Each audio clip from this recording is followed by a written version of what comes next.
तथागत भगवान बुद्ध जी रोज अपने शिष्यों को उपदेश देते थे। उनका उपदेश सुनने अन्य लोग भी आया करते थे। ऐसे ही एक दिन तथागत अपने शिष्यों को प्रवचन दे रहे थे। तभी वहां एक व्यक्ति आया। उसने बुद्ध जी से कहा कि मेरे मन में बहुत प्रश्न उठ रहे हैं, मेरा मन बहुत अशांत है, मैं आपसे बहुत सारे प्रश्न पूछना चाहता हूँ, कृपया मेरे प्रश्नों के उत्तर दे ताकि मेरा मन शांत हो सके।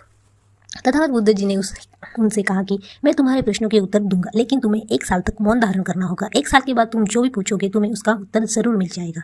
उस व्यक्ति ने कहा, 1 साल बाद आप मेरे प्रश्नों के उत्तर अवश्य देंगे ना? तथागत ने कहा कि मैं अपनी बात का पक्का हूँ, 1 साल बाद तुम्हें तुम्हारे सारे प्रश्नों के जवाब मिल जाएंगे। तथागत बुद्ध जी की बात मानकर उस व्यक्ति ने मौन धारण कर लिया।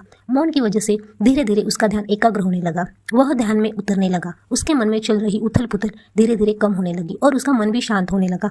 मौन की वजह से उसके मन में अब तक उठ रहे प्रश्न भी खत्म होने लगे। ऐसे ही 1 साल बीत गया। समय पूरा होने पर बुद्ध जी ने उस व्यक्ति से कहा, अब तुम अपने सभी प्रश्न मुझसे पूछ सकते हो। यह बात सुनकर वह व्यक्ति मुस्कुराया और बोला, 1 साल पहले की स्थिति और आज की स्थिति, इसमें बहुत अंतर है। 1 साल पहले मेरे मन में कई प्रश्न थे, लेकिन अब सारे प्रश्न शांत हो गए हैं। अब मेरे पास आपसे पूछने के लिए कोई प्रश्न ही नहीं है। बुद्ध जी ने उस व्यक्ति से कहा कि अशांत मन में प्रश्नों की अधिकता रहती है। अज्ञान और भ्रम की वजह से हमारा मन प्रश्नों के उत्तर तक पहुंच नहीं पाता है। ऐसी स्थिति में कुछ समय मौन धारण करके हालातों को समझ सकते हैं और अपने सारे प्रश्नों के उत्तर हम स्वयं ही पा सकते हैं और इसी से हमें जीवन में सुख शांति की प्राप्ति होती है।